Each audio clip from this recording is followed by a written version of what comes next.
Hey, it's your girl, your favorite paralegal, aka Cassandra Lynn, and welcome to True Crime Talk. Hey, y'all, so this is an update on the Michigan mother, Kelly Bryant, who is currently in jail for her abandonment of her children. This is the mother who had her children living in that house was just filthy. It was beyond disgusting. But those babies stayed in that house for approximately 3 to 4 years. Um, Last thing that I updated with you guys is that there was a motion to reduce her bond that was submitted to the court, and they needed to review everything because, as I stated before, there was a couple of factors that the judge had to look at, and her mental health to see if she had any priors. There was just a lot of things that they had to take into consideration before granting a bond reduction. And since then, uh, as of March 7th, they actually granted her a reduced bond. She has been charged and still is charged with 3 counts of child abuse in the first degree. Um, the hearing, I'm looking at my notes, I'm sorry. The hearing that they had on the 4th, in addition to the motion to reduce the bond, it was also a motion to restrain pretrial publicity in regards to how much information is given to the public. And then also the judge ended up adjourning the probable cause hearing to April 15th because they need to collect all the evidence, do all their interviews, review all of this stuff to determine whether or not there's enough evidence to prosecute her for the crime. So as of right now, she does have a bond reduction. It is still cash bond, meaning she has to come up with that amount in order to bail out. But without further ado, let me get into the video that we are going to see is actually the court hearing for the bill. And one thing I do want y'all to do is like really pay attention to her body language, but also listen to the prosecution as well as the defense attorney in regards to why they want her bond reduced. Let's tap right on into it.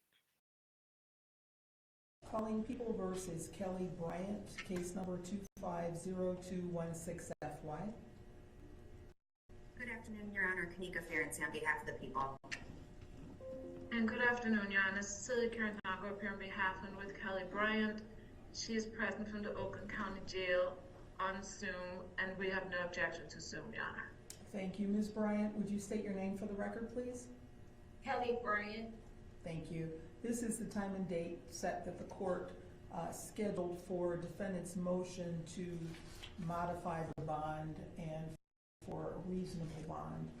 Ms. Carandongo, you did submit a supplemental pleading, and just to clarify, it references a letter to the court. There was only one letter that you submitted, correct? Your Honor, this morning, so I obtained a letter from a community support that was sent in a separate email to the court, not into the court file. And then there was also a letter in regards to the medical condition that my client has that was set separate. So there should be one handwritten. Okay, perfect. Yeah. All right. Yep. Okay. Ms. Ferenczi, yep, there was just the one. Ms. Ferenczi, you received those as well? Yes, Your Honor. I received all those documents this morning. All right. At this point, the court is prepared to review the items that I had mentioned on the prior date, which were those things that I will address or attempt to address, the factors to determine which pretrial release option is appropriate and under what terms and conditions. I had indicated on the prior date, I'm looking at the defendant's, if any, prior criminal record, any record of appearance or non-appearance, any history of substance abuse, mental condition, the seriousness of the offense charged, the employment history, any financial history as it relates to ability to post bail, the availability of a responsible member or members of the community who would vouch for and monitor the defendant, any facts showing community ties, family relationships, also the length of residence, and any other factors bearing on the risk of appearance or danger to the public. Ms. Kirandongo, anything you wanted to add that the court did not already have at arraignment? Well, at arraignment, I think pretrial services verified Ms. Bryant's information, but quite frankly, I mean, many of the things that were put in the motion and the supplement that was added information. I think the court was somewhat concerned about being able to verify the information. I attempted to do that. In the supplement I submitted to the court, I listed all of those factors that the court just mentioned on the record, and listed, I guess what's favorable to my client and what's not, and also how that information was verified. So if the court would like me to, I can go through, those factors. Again, as I had mentioned before, both at arraignment and I think also in the first written motion and then in my supplement, I think for Ms. Bryant, we all know the court can't deny bond, so I think everybody's agreeing with that. And then it comes down to whether, essentially a cash bond is appropriate at all, or if it should be a recognizance bond with some type of conditions. And I know that people, will argue that it should be a cash bond. My position is that the only time that the court could do a cash bond is if the court finds either that she's a flight risk or that she poses a danger to the community at large. If the court would like me to, I can go through all the factors that I mentioned and information. Let me interrupt you, Ms. Kirandongo, because one of the main things that was of concern at arraignment was the lack of a stable address for Ms. Bryant. That was one of the things that was the focus of the arraigning judge. That's correct, Your Honor. And Ms. Bryant has a stable residence. She had a stable residence before that, her arrest as well. Now, of course, there's additional concerns because of the publicity that this particular case has received. So Ms. Bryant would not, and I did provide also, I think prior to the last court hearing, the court with the address, and I indicated also who resides at that address for the court. I'm very concerned about putting any of that on the record, given, the kind of posture of this case. But that is with a family member who has also lifelong ties to the community. So Ms. Bryant does have a stable residence to go to. I have also spoken, to other family members, and I spoke to the person who provided a letter to the court, who is also a pillar of the community. Every one of them are willing to, to supervise and I shouldn't say, vouch, but make sure that Ms. Bryant gets to court. And I think, a tether could also assure all of that. The court would be aware 24/7 where Ms. Bryant is. So she, and she was, I know the previous judge, made some statements that Ms. Bryant was transient. She was absolutely not transient. She was staying at a residence and had stayed there for quite some time. That is not a residence given the circumstances as they are right now that she would be returning to, and that is mainly due to the amount of publicity that this case has received. So of course now there's new concerns, but she absolutely does have a residence to return to, and I don't believe she was ever transient, Your Honor. All right. And I don't think there was any evidence of that either, quite frankly. All right. As to residence, Ms. Ferenczi, is there any comment? Yes, Your Honor, I would like to address residency, and then because I only received the supplemental motion this morning, I would like to respond to much of that motion, Your Honor. Okay. But in regards to residence, what the people find troubling is that the individual that the defendant is released to and reside with isn't the one that wrote the letter. That individual is not vouching for her, and I don't believe that that individual has appeared in court and is willing to provide that voucher to the court. That is a concern, and it actually speaks to a high level of instability for Miss Bryant. A lot of the statements about her transient nature is in conflict with what she told police when she was interviewed. So I do find it troubling when the information is, at times it feels like it's self-serving for Miss Bryant. I'm happy to address the other issues, though, Your Honor, in the supplemental motion. Your Honor, may I address that particular point that Ms. Currency is making? So I will just tell the court, as an officer of the court, I've spoken to many of Ms. Bryant's family members. And here's the reality of things. The children, I think everybody has now known to know where the children are. And so the children are with family. And so it becomes a very difficult balance as far as, supporting, sending letters. I had conversations with the individual whose address, was offered as a residence, and that individual wanted to talk to Ms. Bryant too.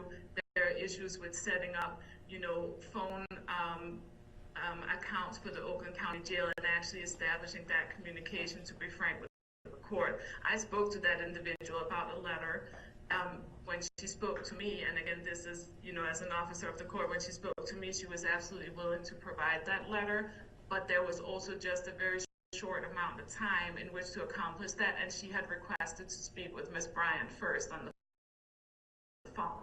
And it's my understanding that there was no previous account set up for that, and there was 2 days to do it. So that's the reality of it. So it has. Okay.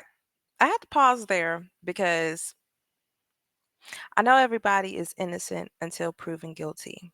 But we saw, as a public, and I'm not even talking on the side of, the legal capacity, but where were the family members? Like, didn't nobody call to check on her? I'm not sure how big the town is, but if they see her out and about, you're not gonna ask, well, how are the kids doing? Where are they at? Why come I don't ever, see them with you? Like things of that nature. So where were these family members who knew that she had children? These ain't 2, 3-year-old kids.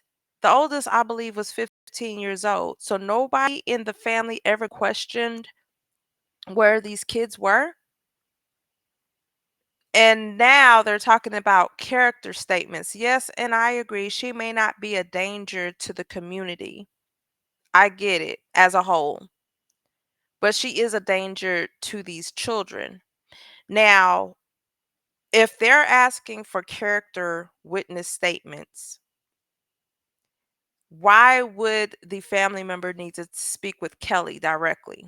Because I'm thinking, okay, she's gonna ask her, well, what do you want me to say? You see what I'm saying, y'all? So I don't agree with that. If they're going to submit a letter, just submit a letter. Why do you need to speak? And I understand she needs phone privileges, but if you reached out to her as an attorney and say, hey, I need a character witness statement, just write the statement. Why do you need to speak with the family member in regards to that? Let's continue. Has nothing to do with the person not being willing to vouch for her. That person indicated to me that she absolutely would supervise Ms. Bryant and make sure, that she comes to court. But again, and I think that's the concern for the court, is that the court would like someone to say they're going to make sure she comes. And that brings me to some other things I put in my motion, which I don't think the people are the young lady, Let me stop you for a moment, because on the issue of where she will be staying, the court needs to be convinced that this is a stable residence if there are any modifications to the bond where there's a potential that she could be released. I understand the nature of people being hesitant given the amount of publicity, but the court has to be convinced that Ms. Bryant would return to court and also that she will not be a danger. So go ahead, Ms. Carindano. Yes, so in regards to the return to court, Your Honor, which goes to the flight risk portion of, the bond factors that the court can consider. Ms. Bryant has so there's no history of her, appearing or not appearing in court at all, which means she has no history of failing to appear. She, and this information was verified by pretrial services. In addition to that, Ms. Bryant, and this is in the police report, so I don't think this is something that will be disputed by the people. Ms. Bryant, when she was contacted, so she was contacted by the Sheriff's Department and the officer in charge of this case in regards to this case once the children had been located, and she paid for a Lyft ride to the Oakland County Sheriff's Office to turn herself in to talk to the officers. I've been in practice for a number of years now, and I don't think I've ever had a client who actually paid for a share ride to go turn themselves into the Oakland County Jail, and she did that. So it might be simpler if I go through the issues that I don't believe are in dispute. One, the fact that Ms. Bryant turned herself in after being contacted. I don't believe that that is in dispute. It's not, Your Honor. That's correct, Your Honor. The only issue that I would argue that is in dispute, her ability to cooperate with law enforcement. Understood. Let me finish going through the items that I'm looking at. There is not a prior criminal record. We do not dispute that. All right. There is no record of prior non-appearance or flight to avoid prosecution. That's understood, yes. Okay. So the issues that the court needs to hear about are, and the court is already aware of the seriousness of the offense charged, and that is certainly something the court will be taking into consideration in modifying any bond. But we have not heard regarding the employment status, financial history as it relates to an ability to post,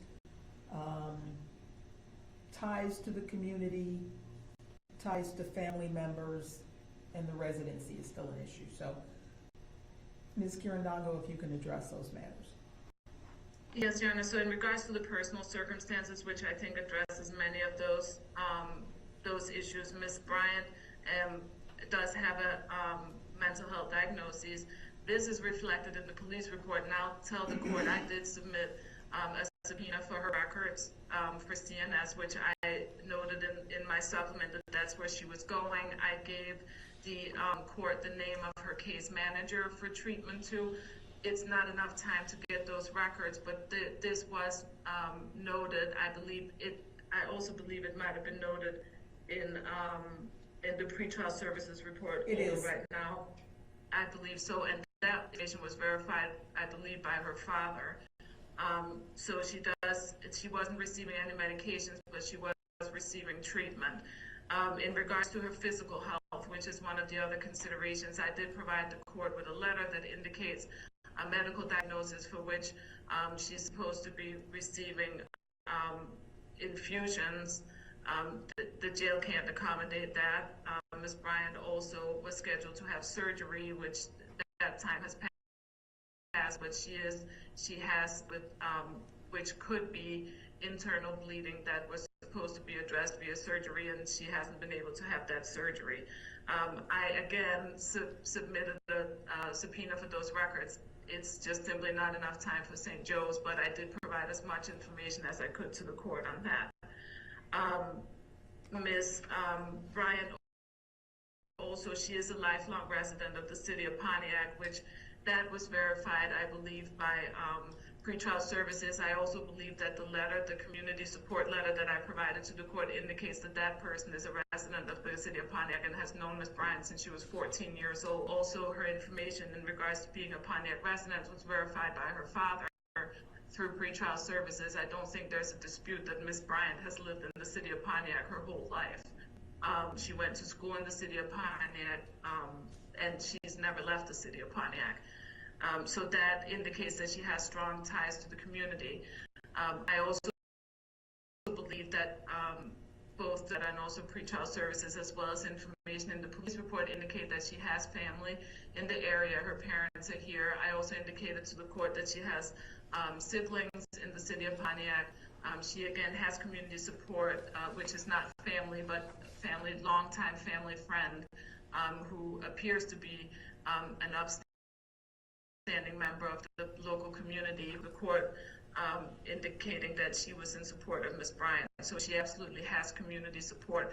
Again, it's a very difficult situation. So when I say community support, I want everybody to understand that that shouldn't mean that, we should be worried about the children, because everybody has made the children a priority. So I just, want the court to know that. But Ms. Bryant absolutely does have a lot of support in the community.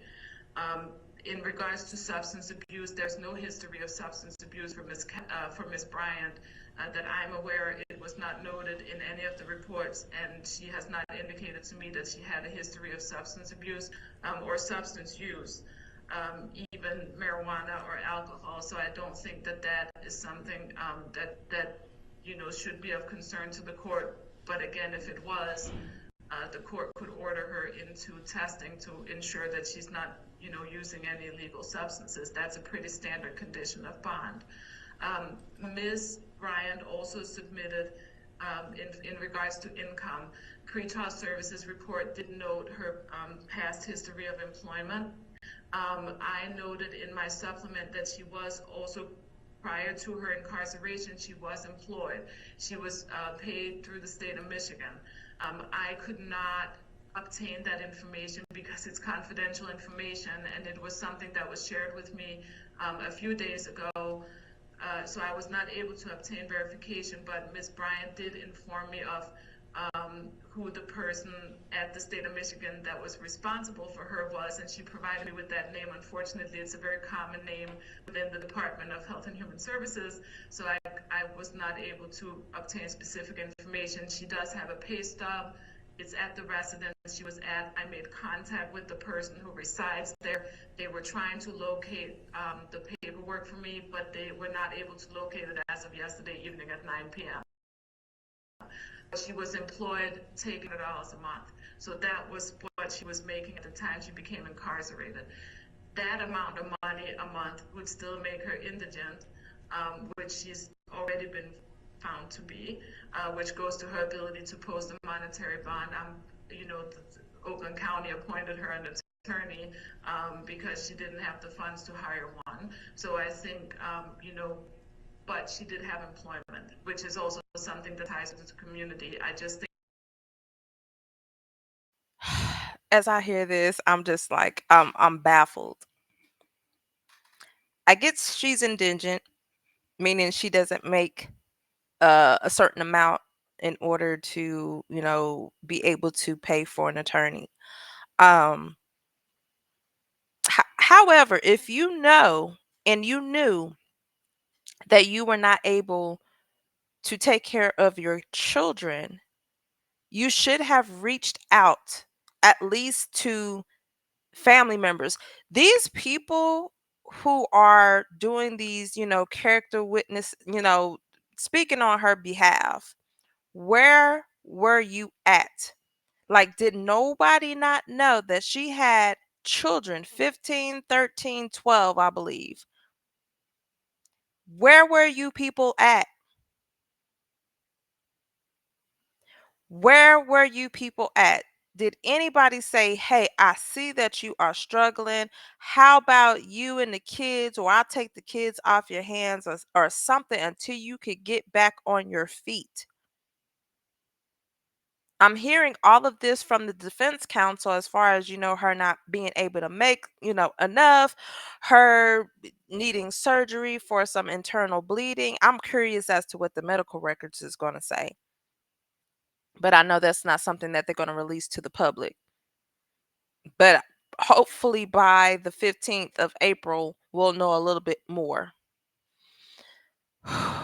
Think her employment would not be enough, to post a monetary bail. I don't believe there's any family members that have funds. Like I said, they're all caring for the children, and that's financially stressful too. Nobody has money to post bond for her. I don't, at this time, I don't believe. The employment history, what was disclosed to pretrial services, was verified. again, it appears that her father verified that information for pretrial services. And some of the other employment that she had was also, verified through the family court case. There was discussions about that. I'm not entirely sure if Ms. Ferenczi was on there when that took place, but it is also information that's been provided to the Department of Health and Human Services. Now,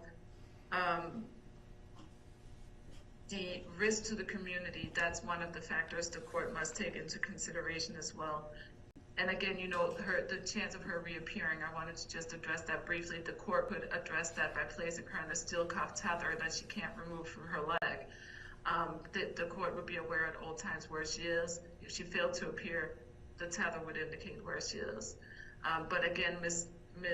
Bryant turned herself in and actually was inquiring, and I think the people would agree as to the charges she was facing. She knew she was potentially facing serious charges. She's aware. I've met with her probably 10 times at this point. She knows what she's facing. I don't have any reason to believe she has nowhere else to go. So she's a Pontiac resident. She's been here her whole life, and I think if she wanted to flee the state or go somewhere, she'd have done that, already. I think, because she was, again, not apprehended. So I'm going to allow the prosecutor to respond to what you have said so far, but sorry. I will change a couple of things or modify. You indicated that pretrial services had verified her employment. It's not what it reflects. That the defendant reported she had been unemployed since August of 2024. No sources of no sources of income were reported. Prior to that, she indicated where she had been working for about a month.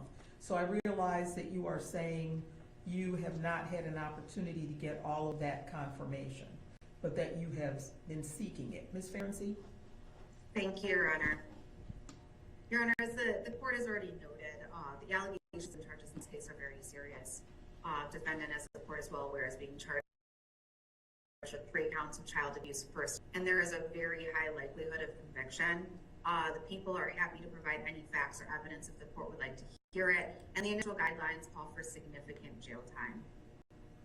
Your Honor, as I already indicated, the people do not dispute that Ms. Bryant turned herself in and that she cooperated with law enforcement. But as the court is also aware, that does not equate any sort of assurances that she will appear in court. In regards to the mental health diagnoses and that she was being treated by CNS, there's no proof of a diagnosis, nor were any dates provided to be accurate.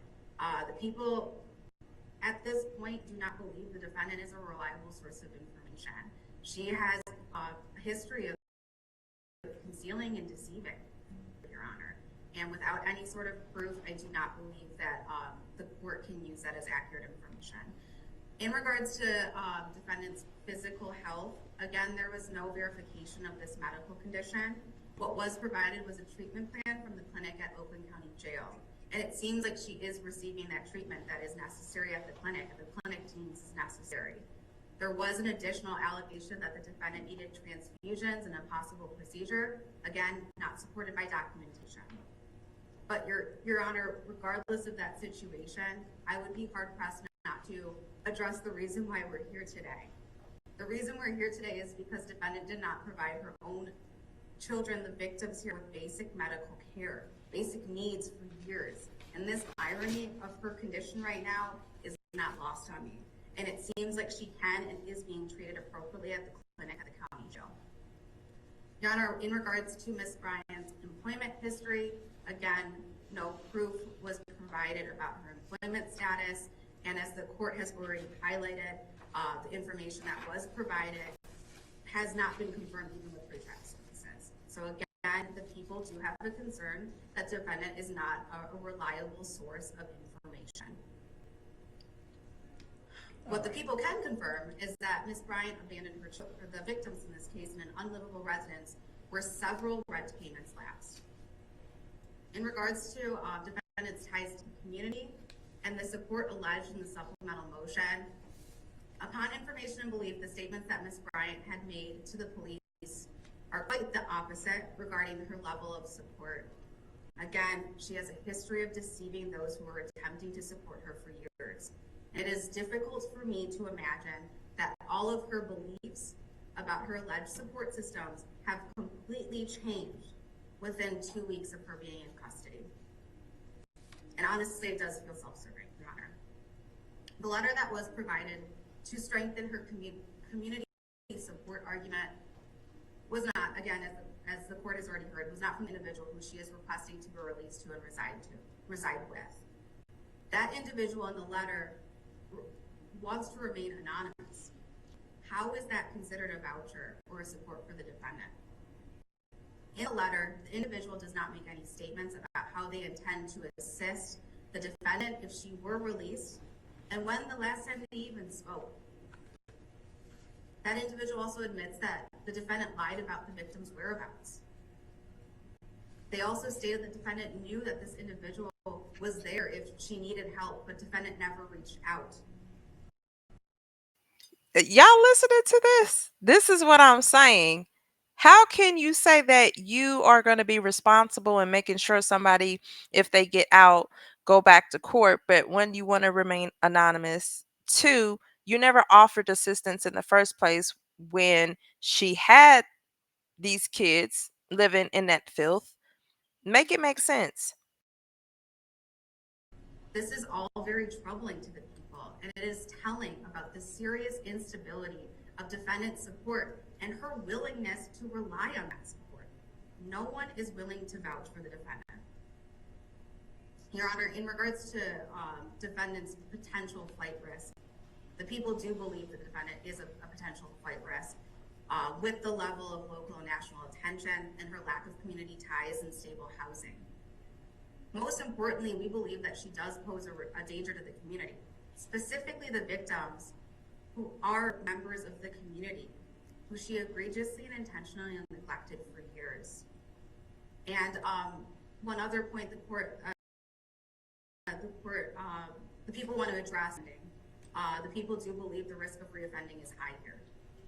Again, in her own statements to the police, while she was cooperating with law enforcement, defendant was not accepting or acknowledging what she did, which places a high risk of reoffending.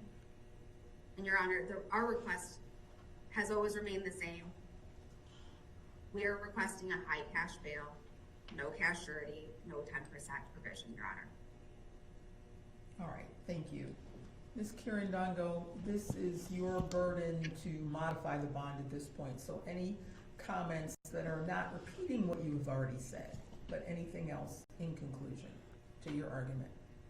I will try not to repeat myself, Your Honor. I just wanted to say that in regards to the bond amount or the kind of bond, quite frankly, the court would be much more assured of Ms. Bryant's appearance if the court was to do a surety bond, because it would involve potentially a bail bondsman who would also, in addition to any other supervision the court would order, would also be supervising her whereabouts. Asking for a cash-only bond, I think, on behalf of the people, for me, would be less of assurance of her, if that's what they're going to argue, of her appearing.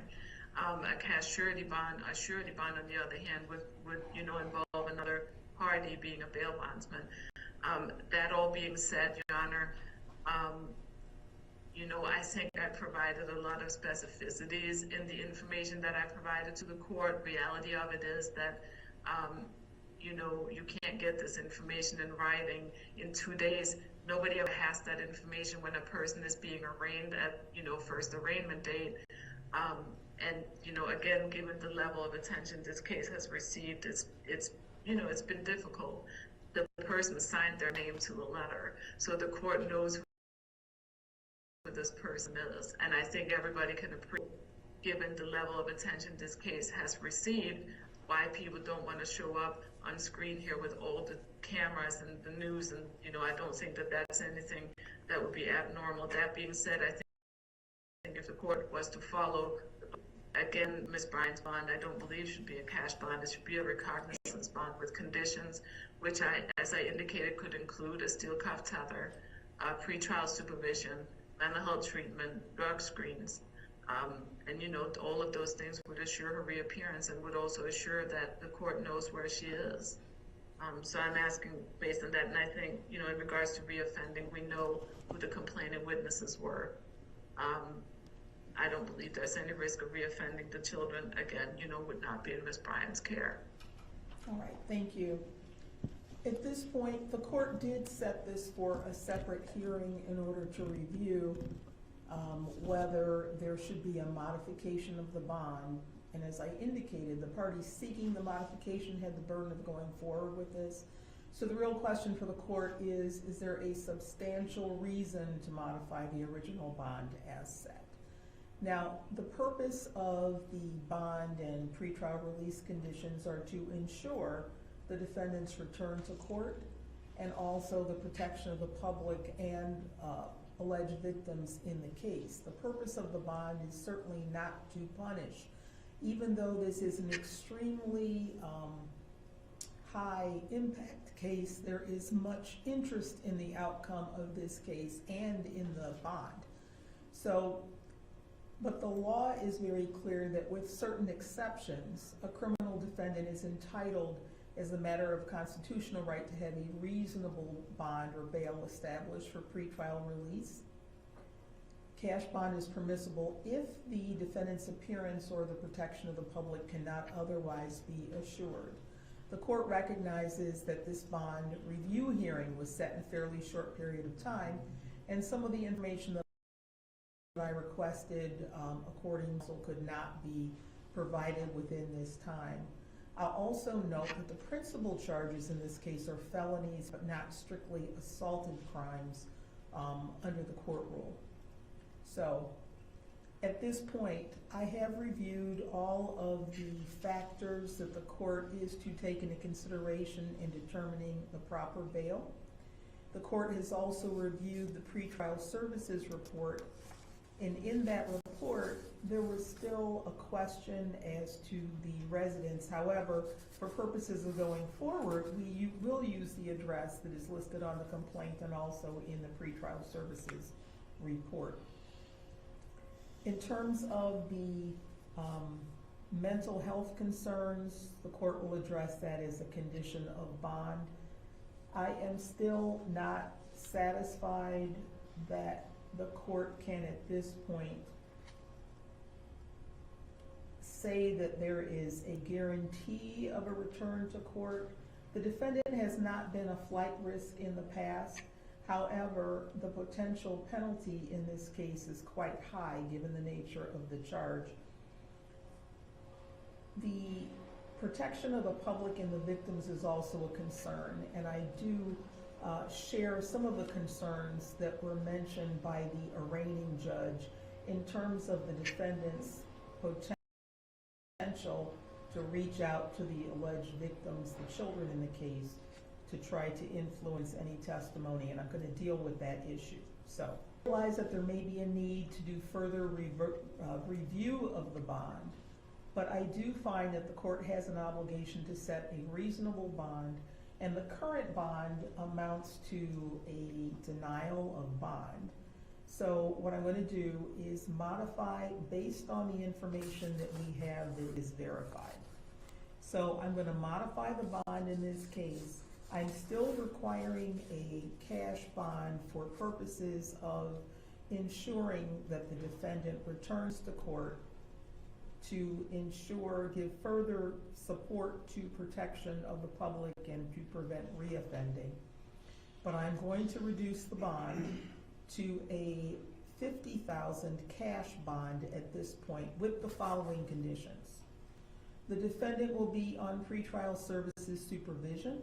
There's to be no alcohol or illegal drug use, no possession of a weapon, no assaultive conduct of any sort while this case is pending, no contact with any child under the age of 18, absolutely no contact with the alleged victims in this case. That means no contact at all, including no personal contact, phone calls, text messages, no reaching out to parties who have control of those children right now, no contact with them whatsoever.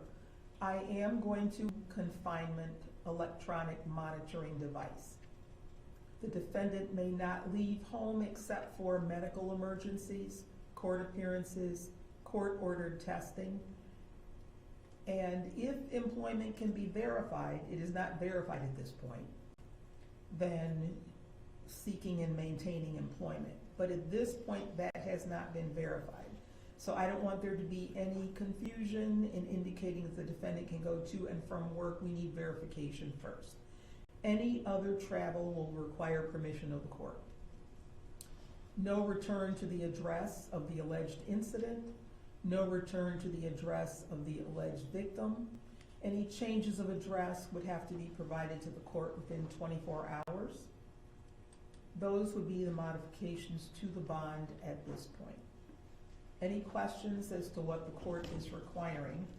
And I will note that Ms. Bryant, be aware that if you violate any condition of release, you would be subject to arrest without a warrant and may have your bond forfeited, revoked, new conditions imposed in addition to any other penalties if you are found in contempt of court. Any questions, Ms. Kirandongo, as to what the court is requiring? Just a clarification, so that's still no surety? Correct. Ms. Ferenczi, any questions?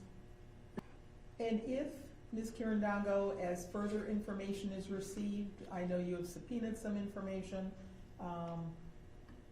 you can provide that to the court. The court is willing to do an individualized review later as well.